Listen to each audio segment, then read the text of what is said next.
introduction to basic home sewing machines. All home sewing machines have the same components or parts. They may be laid out slightly different, but we're just going to go through what are the parts and what do they do when you're sewing. So the first is you're going to have a spool guide, and this is where you're actually going to put your spool of thread on when you're going to sew.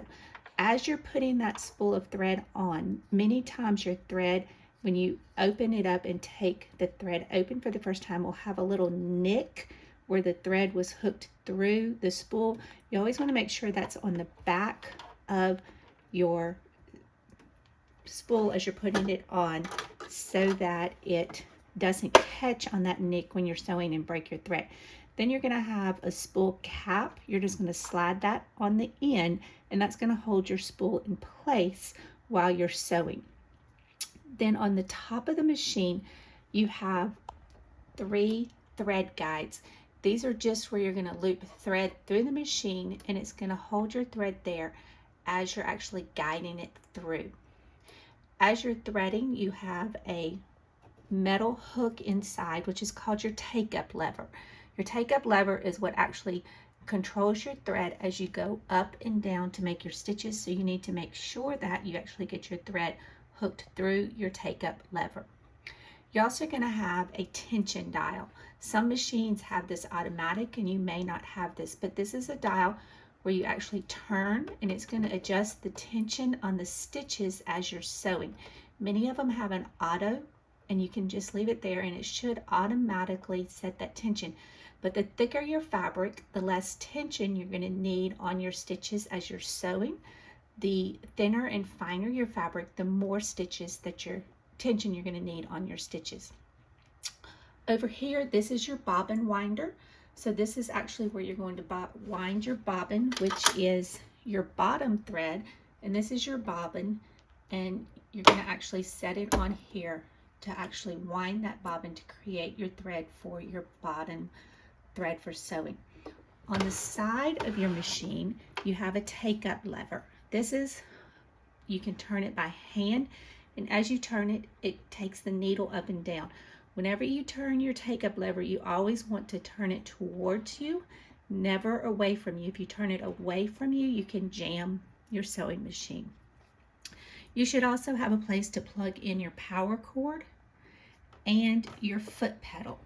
So your foot pedal is actually how you're going to control the sewing machine as you're sewing. This is going to be on the floor, and you're going to sew with your foot. You also should have a power button to turn your machine on and off. On the front of the machine, most machines come with, these are various stitches that you can do, so you can set it to do different types of stitches. You also are going to have a stitch length guide. So on this machine, it's a dial or a knob that you slide forwards and backwards. In the middle is your standard stitch length that you're going to use for actually making most of your stitches for actual creating seams for sewing. As you go smaller in the numbers, your stitches are going to get shorter and closer together. As you get larger numbers, they're going to get longer stitches and further length between them. When we are basting, we're going to use the largest stitch length, so we're going to slide it to the large number. With thicker fabrics, you want larger stitches. With finer fabrics, you're going to use thinner stitches. This machine also has a slide where you can control where the needle placement is, where it's making stitches. So you have it in the middle, and that's going to put your needle in the middle of your presser foot. You can slide it to the left or you can slide it to the right. These buttons are additional buttons. This is so that you could have a double needle, so that you could make 2 rows of stitching at the same time.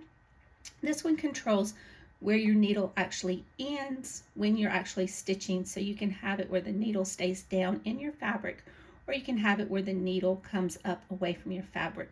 For the most times when you're sewing, you're going to want your needle to stop in the up position. If we move down to closer in on our machine, you have 2 metal hooks here. These are just thread guides, so when we thread the machine, they're going to come through there. And then this metal plate is called your throat plate. It just covers where your bobbin goes in. You have little teeth, and those are feed dogs. These actually slide the fabric through as you're sewing. So as you're sewing, you don't have to really push the fabric. You're going to learn to guide it, and the feed dogs are actually going to grip that fabric and pull it through for you. This is where your bobbin is going to go. It has a bobbin case cover. You're going to pop that off, and this is your bobbin case, and we'll look at that in a minute on how to actually put your bobbin in. Most machines come with a case where you can store your supplies. So in here, as you're sewing, you have 3 main presser feet that you're going to use. So this is going to control the top of your fabric as it goes through. So you have your basic presser foot that you're going to use for most of the time when you're sewing. You have a buttonhole presser foot, and you have a zipper presser foot. So we're going to put our basic presser foot on. You have on the bottom of your guide coming down, you have a little groove underneath that. You're going to lay the presser foot so that there's a metal bar, and it's going to catch under that groove. And then slide the take up lever here down, and it should catch. Okay, some machines have a handle or a clip in the back that you have to release.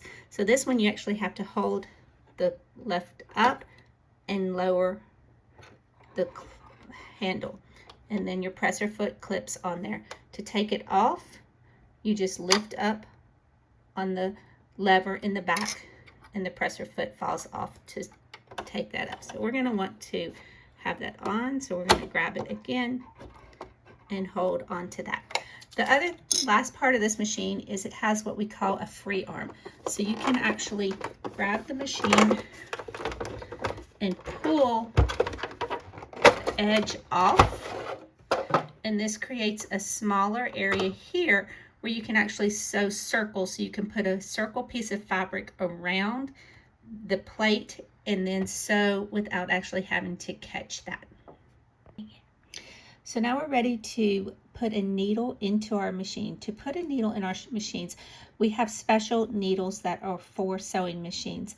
These have a red band on them. If they have a red band, that means they're for woven fabrics. If they have a yellow band, that means they're for knit fabrics. They come in different sizes. This is a 12, which is for an average weight fabric. As they go up in size, they are for heavier weight fabrics. If they go down in size, they're for lighter weight fabrics. So we're going to take our needle. When you have your needle is round on one side, and on the other side, it's actually flat. So when we put our needle in our machine, we want the flat side to the back of our machine. So we're going to put that in here. You're going to have a screw here that you're going to untighten. You're going to push the needle up into the shaft as far as it will go, and then you're going to tighten that screw back down. Remember, the flat part is on the back of the machine.